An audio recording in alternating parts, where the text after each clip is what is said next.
Bom, hoje a gente crê que os céus estão abertos aqui verdadeiramente para a gente.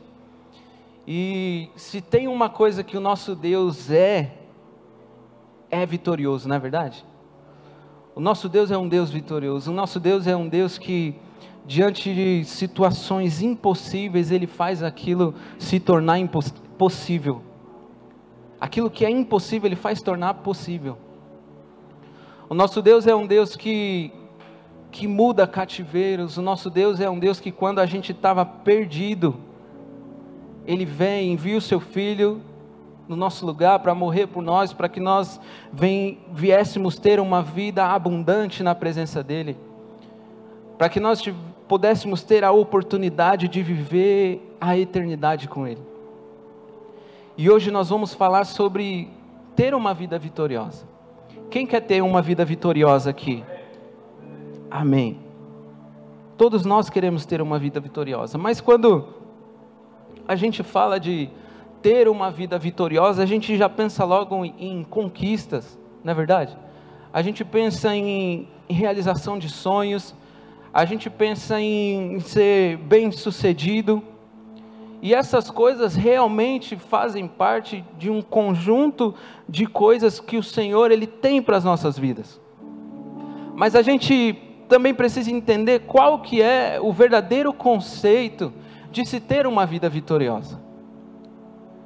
Porque se não entendermos qual é o verdadeiro conceito de ter uma vida vitoriosa, a gente vai achar que ter uma vida vitoriosa é ter coisas, é ter bens, só que não é. Quantas pessoas não têm de tudo na sua casa, não vivem bem financeiramente, são bem-sucedidos, mas às vezes aquela pessoa tem um vazio dentro dela, e aquele vazio ela tenta preencher nas coisas que ela tem.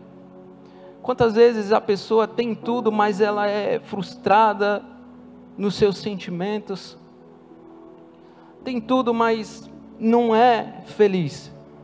E nós fomos criados para viver o melhor de Deus nessa terra. Mas ter uma vida vitoriosa vai além daquilo que daquilo que nos respeita a nossa humanidade. A base para a gente ter uma vida vitoriosa está escrita numa palavrinha chamada compromisso. E quando a gente fala de vitória, a gente pode atrelar isso a esportes, a futebol, e fique tranquilo que eu não vou falar do Corinthians, porque o Corinthians domingão decepcionou, mas está numa luta aí, mas vai vencer em nome de Jesus, vai ter a vitória dele também, a nossa vitória, amém? E assim, a gente pode atrelar isso a esportes, mas não para falar de time, mas a gente pode falar de um jogador, como por exemplo, eu acho que muitas pessoas aqui conhecem o Cristiano Ronaldo, não é verdade? Quem conhece o Cristiano Ronaldo aqui?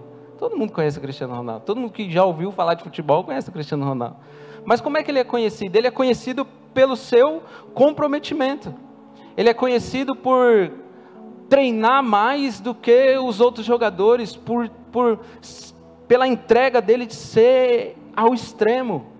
Por quê? Porque ele não se contenta em ser bom, ele quer ser o melhor.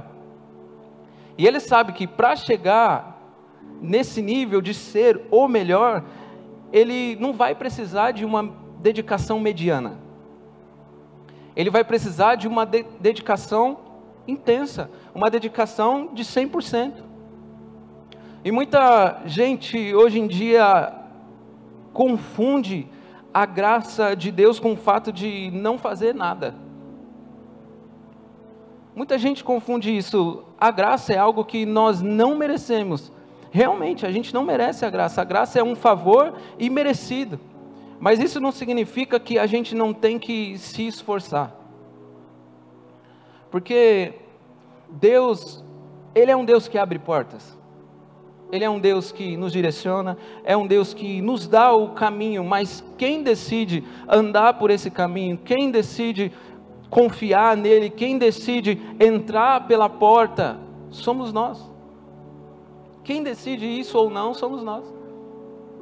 Às vezes a pessoa ora para Deus e fala assim: Senhor, abre uma porta de emprego para mim.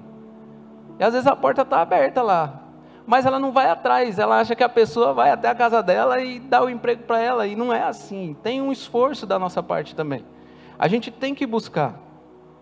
Se tem alguém que se alegra de ver a gente crescendo, a gente prosperando, a gente se dando bem na vida, é o nosso Deus. É como uma criança, um pai que olha às vezes para a filha, olha para o filho e vê o filho se dando bem em todas as áreas da vida dele, vê o filho prosperando, vê o filho bem sucedido. Deus quer que a gente viva uma vida de excelência, mas antes Ele precisa colocar em nós uma base, um fundamento. Antes de Ele nos dar tudo aquilo que nós tanto queremos, nós tanto desejamos, precisamos ter uma base. E todos nós sabemos que quando uma pessoa morre, é igual aquele ditado: caixão não tem gaveta. Ou seja, tudo que a pessoa construiu, fica. Ela não leva aquilo. Alguém conhece alguém que levou tudo que tinha? Não tem, não existe isso. A coisa, aquilo que ela construiu não vai junto com ela, fica. A gente sabe, caixão não tem gaveta, e por mais que uma pessoa seja enterrada com um bem que ela tanto queria, por exemplo, uma joia, ela vai ser enterrada com a joia, mas ela vai levar a joia? Não vai. Quem vai levar vai ser o outro, depois que vai passar lá e vai pegar, não é verdade? Infelizmente, é assim. Mas tem um tesouro maior na nossa vida, que ninguém pode tirar, que é o nosso Deus. E o primeiro passo para a gente ter uma vida vitoriosa: tenha raízes profundas em Deus. Fala isso para o seu irmão. Tenha raízes profundas em Deus. E repare bem no que ele falou: ter raízes profundas em Deus. Não são raízes nos seus sonhos, não são raízes nos seus desejos. Por quê? Porque tudo isso pode ser arrancado da gente. Tudo isso pode ser tirado da gente. Mas aquele que está dentro de nós, esse não pode ser arrancado. Esse não pode ser arrancado. Quando nós estamos enraizados nele, quando nós estamos fundamentados em Deus, nada vai poder nos separar do amor dele. Nada vai poder nos abalar. E eu gostaria que você abrisse a sua Bíblia no livro de Colossenses, capítulo 2, versículos 6 e 7. Colossenses 2, 6 e 7.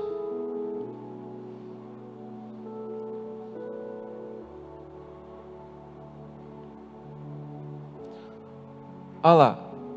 E agora, assim como aceitaram Cristo Jesus como Senhor, continue a segui-lo.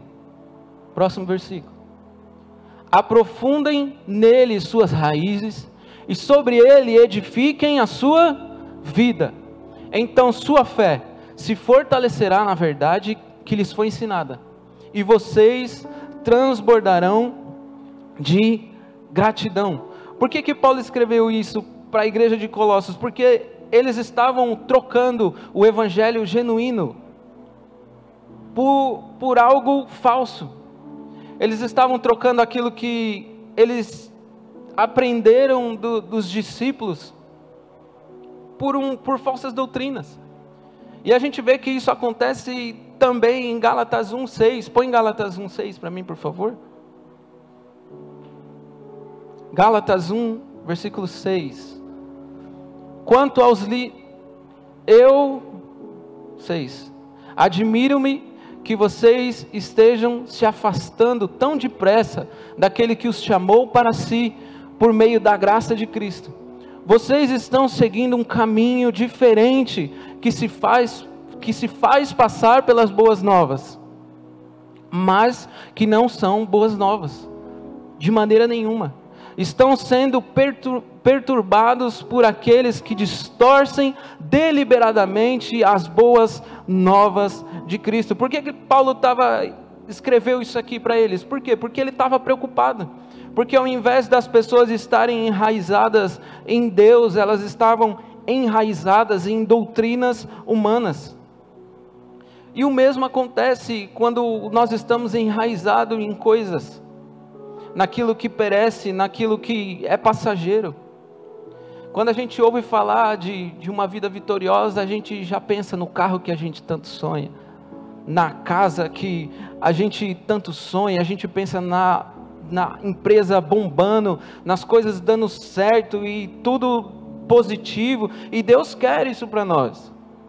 Mas ter tudo isso e não estar enraizado em Deus, de nada adianta. De nada adianta. Quantas pessoas uma vez não clamaram ao Senhor e fizeram pedidos para o Senhor, fala, eu quero tanto isso, me dá um carro, me dá uma casa, mas no primeiro momento abandonou Jesus. Me dá um carro porque eu quero cultuar, eu não tenho um carro para ir para a igreja, me dá um carro, aí Deus dá o carro e ela não cultua. Deus dá a casa, mas ao invés de ela estar enraizada em Deus, ela fica enraizada naquele bem bem material que Deus deu para ela. Mas ela faz isso por quê? Porque ela entende agora que aquilo é dela. Mas quando a gente está enraizado em Deus, a gente entende que dele, por ele e para ele são todas as coisas. Por isso que a Bíblia nos diz o seguinte: buscai, pois, primeiro o reino de Deus e a sua justiça, e as demais coisas serão o quê? Acrescentadas. Deus quer que a gente prove o melhor dessa terra, isso é fato, mas a gente nunca pode esquecer quem é a nossa raiz. A gente nunca pode esquecer quem é a nossa raiz. E eu gostaria que você abrisse em Jeremias 17,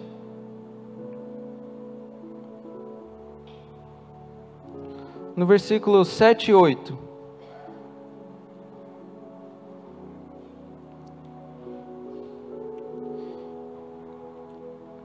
Aqui se remete a nós. Olha o que diz aqui: feliz é aquele que confia no Senhor, cuja esperança é o Senhor. Ele é como uma árvore plantada junto ao rio, com raízes que se estendem até as correntes de água. Não se incomoda com o calor, e suas folhas continuam verdes. Não teme os longos meses de seca, e nunca deixa de produzir fruto. Ou seja, vai ter vitória. Ele vai dar a vitória. E você pode prestar atenção que uma árvore, ela não cresce de um dia para o outro. A árvore, primeiro ela cresce para baixo, para depois ela crescer para cima. Deus tem grandes coisas para fazer nas nossas vidas, para nos dar. Grandes coisas ainda vão acontecer, mas às vezes não aconteceu ainda, porque falta a gente ter raízes profundas, faltam raízes profundas serem criadas. O que é que faz com que ventos, o que é que faz com que tempestades derrubem uma árvore? São as suas raízes. Quando a gente fala de raiz, a gente está falando de quê? A gente está falando de sustento, a gente está falando de Jesus, a gente está falando da palavra de Deus. Por quê? Porque é essa palavra que nos sustenta contra o pecado, é essa palavra que nos sustenta contra as tentações, é essa palavra que nos sustenta contra a concupiscência do mundo, contra os desejos do mundo, que faz com que a gente lute contra a nossa carne. Deus tem uma vida vitoriosa para a gente, mas a gente precisa estar firmado em Cristo. O salmista diz no capítulo 119, versículo 133 assim: firme os meus passos na tua palavra, e não permita que nenhum pecado me domine. Porque se tem uma coisa que atrapalha a gente de viver uma vida vitoriosa, de ter uma vida vitoriosa, é o pecado, é o diabo, é o nosso inimigo. E de todo jeito ele vai tentar nos privar de ter uma vida vitoriosa. Uma vida onde a gente vai ver a benevolência do Senhor em todas as áreas da nossa vida. Agora a pergunta que fica, a sua vida, ela está enraizada em Deus? Ou seja, o que eu estou falando? Você está preparado para receber aquilo que Deus tem para a sua vida? Porque hoje em dia a gente vê muitas pessoas almejando coisas altas, coisas extraordinárias, mas as suas raízes não condizem com aquilo que ela quer viver. Mas quando Deus te der isso, a gente precisa entender que aquilo que Ele nos dá não pode ser mais importante do que Ele. Aquilo que Ele nos dá nunca pode ser mais importante do que Ele. E o segundo passo para se ter uma vida vitoriosa, além de se ter raízes profundas em Deus, é ser flexível. Fala para o seu irmão, seja flexível. Abra sua Bíblia em 1 Coríntios 9, 22.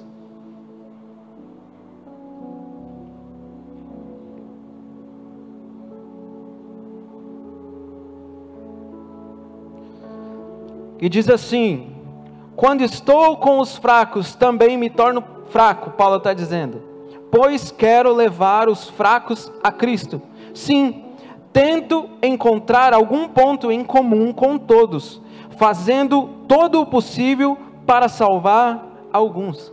Paulo era um homem, um cara muito inteligente. Paulo, ele era muito sábio.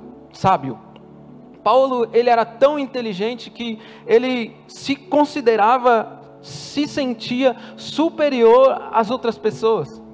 Paulo, ele tinha um orgulho, ele era soberbo. Ele foi alguém que, a Bíblia fala que ele teve um professor chamado Gamaliel, que era um professor muito renomado. E por ter o conhecimento que ele tinha, o propósito da vida dele era perseguir os cristãos até desconstruí-los totalmente.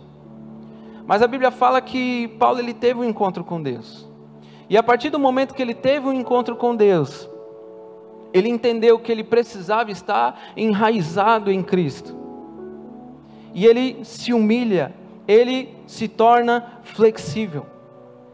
Paulo, em toda a sua sabedoria, ele disse que ele se fez fraco para com os fracos, para ganhar os fracos. Ele está falando que ele desceu no nível do fraco para salvar o fraco. Ele tentou achar algum ponto em comum para salvar. E aqui fala que ele fazia o possível para salvar alguns. Então, às vezes a gente tem que estar preparado também, porque tem pessoas que não vão querer ouvir, mas isso não significa que a gente tem que deixar de fazer, de dar o nosso melhor, de tentar de todas as formas trazer essa pessoa para provar de uma vida vitoriosa. O que Paulo está querendo dizer aqui é que para a gente ter uma vida vitoriosa, a gente tem que se humilhar, a gente tem que entender que a gente não é nada. A gente tem que se quebrantar e a gente tem que ser sábio. Se a gente parar para prestar atenção, uma árvore, ela é firme nas suas raízes. Porém, ela é flexível nos seus ramos. O vento vem, a árvore faz o quê? Ela flexiona para o lado do vento, só que ela está firme. O vento vem, ela flexiona, mas ela está firme. Se uma árvore ela for totalmente rígida, ela não vai aguentar as primeiras tempestades. Ela não vai aguentar os primeiros ventos. E quando eu falo de flexibilidade, eu não estou falando de ser flexível ao pecado, mas sim flexível à vontade de Deus. Eu estou falando de se humilhar, eu estou falando de se sujeitar. Eu estou falando de se humilhar diante da potente mão do nosso Deus, porque Ele fala que no momento oportuno Ele irá fazer o que com a gente? Nos exaltar. Ou seja, Ele vai nos dar a vitória. Agora abra a Bíblia em Atos 17, no versículo 23. Atos 17, no versículo 23. Paulo fala o seguinte: pois enquanto andava pela cidade, reparei em seus diversos altares. Um deles trazia a seguinte inscrição: ao Deus desconhecido. Esse Deus que vocês adoram sem conhecer é exatamente aquele de que lhes falo. Paulo está falando que ele chegou diante dessa cidade e ele viu vários altares de vários deuses, e um deles estava escrito ao Deus desconhecido. E ele fala: é justamente esse Deus que eu prego, é justamente esse Deus que eu falo, que eu apresento. Você vê que Paulo, ele não chega naquele lugar, vê tudo, as idolatrias, aquelas coisas, e chega já: seus idólatras, vocês vão tudo para o inferno, vocês vão pagar por aquilo que vocês estão fazendo. Não. Paulo, ele foi sábio, ele foi flexível. Ele foi flexível. Às vezes você está tentando ganhar uma pessoa para Jesus, às vezes você está tentando ganhar um irmão, você está tentando ganhar um amigo, você está tentando ganhar um parente para Deus, mas quando surge a oportunidade de você conversar com aquela pessoa, às vezes você já chega com os dois pés no peito. A gente precisa às vezes aprender a ser flexível, ser sábio na sua maneira de falar, porque a Bíblia fala que não é por violência, não é por força nem por violência, mas é pelo agir do Espírito Santo, é pelo agir de Deus. Sabe, às vezes o que quebra uma pessoa, às vezes não, quase sempre é o amor. O amor é a base de tudo. A Bíblia fala que o amor, ele cobre uma multidão de pecados. Só tem vitória quem reconhece que precisa estar aprofundado em Deus, reconhece que precisa se humilhar. Só tem uma vida vitoriosa quem se torna flexível para fazer e viver a vontade de Deus. Viver a vontade de Deus e não a nossa. A gente precisa fazer como Jesus. O que Jesus disse? Pai, se for possível, passe de mim esse cálice. Mas se não for possível que seja feita a tua vontade, não a minha. Humildade. E é engraçado como Deus, ele abençoa o humilde. Olha Salmos 34, no versículo 18.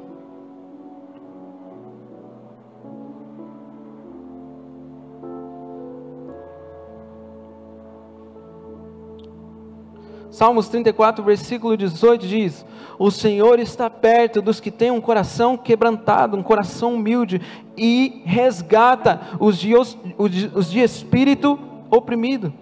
Deus, ele abençoa quem é humilde. Deus, ele dá vitória para quem é humilde.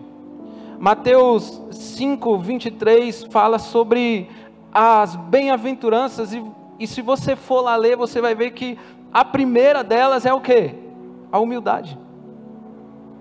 Quando nós não somos flexíveis à vontade de Deus, nós estamos sendo soberbos, nós estamos falando que nós sabemos o caminho que nós estamos trilhando.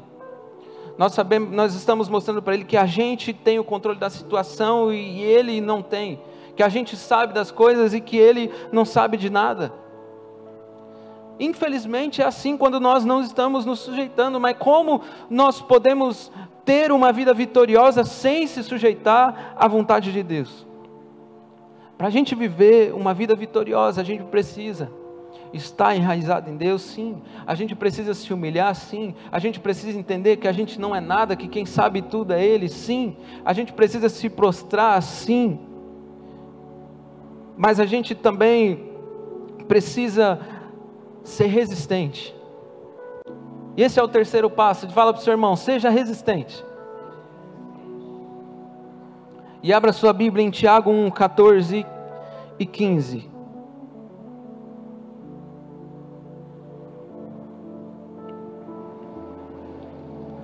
Diz assim: a tentação vem de nossos próprios desejos, que nos seduzem e nos arrastam. Esses desejos dão à luz o pecado. E quando o pecado se desenvolve plenamente, gera o quê? morte. A nossa vitória tem que ser contra o pecado. A Bíblia fala: que adianta a gente ganhar um mundo inteiro e perder a nossa própria alma? De que adianta a gente conquistar tudo nesse mundo e não conquistar o reino de Deus? E eu digo mais, existem pessoas que vão passar a sua vida aqui na terra e às vezes não vão ser reconhecidas da forma que merecem, ou não vão ser conhecidas, não vão ser pessoas que conquistaram tantas coisas como outras, mas você pode ter certeza que essa pessoa vai ser conhecida por Deus, que essa pessoa vai conquistar o reino de Deus, que é o mais importante. Agora, para viver isso, a gente precisa ser resistente. Para viver o reino de Deus, a gente precisa ser resistente, porque a nossa batalha contra o pecado, contra o diabo, ela é constante, ela é diária. Mas a Bíblia diz que aquele que perseverar até o fim, será o quê? Será o quê? Será salvo. Aquele que perseverar até a metade, não. Aquele que perseverar até o fim. Seja resistente. O diabo vai tentar de todo jeito nos derrubar. E isso vai ser até o final da nossa vida. Enquanto a gente estiver respirando, o diabo vai tentar contra nós. Mas aí a gente precisa estar enraizado nele, em Deus. A gente precisa ser sensível, flexível, se sujeitar à vontade de Deus e ser resistente, porque daí sim a gente vai ter uma vida vitoriosa. Sansão, ele foi derrubado por Dalila, ele perdeu a sua batalha contra o inimigo, e no final da história a gente vê que ele matou muita gente no último momento da sua vida, mas a gente vê também que ele também foi junto. Ele também foi junto com aqueles que morreram. Agora, você acha que é esse o fim que Deus tinha para ele? Você acha que esse é o fim que Deus tem para você? Você acha que o fim que Adão e Eva teve era o fim que Deus tinha para eles? Você acha que o fim de Saul, como foi pregado esses dias, você acha que o fim dele era aquilo que aconteceu, era o que Deus tinha para ele? Não, não era. Porém, todos eles foram vencidos na palavra tentação. Todos eles foram vencidos na tentação. Eles não resistiram. Mas eu digo para você, nós vamos resistir. Amém? Nós vamos vencer. Nós vamos ter uma vida vitoriosa. Nós vamos viver aquilo que Deus tem para as nossas vidas. Todas as bênçãos que Ele tem para a sua vida, que seja derramada. Que você possa provar de coisas sobrenaturais na sua vida. Que Ele esteja com você de dia, de noite. Que Ele acampe os seus anjos ao seu redor, ao redor da sua casa, da sua família. Que você possa ser alguém enraizado, mas que essa bênção não alcance só você, mas alcance aqueles que estão à sua volta. Alcance os seus amigos, as pessoas por quem você tem clamado tanto. Eu clamo pela minha família. Eu clamo por aqueles que não se entregaram ainda para Jesus. Faça o mesmo.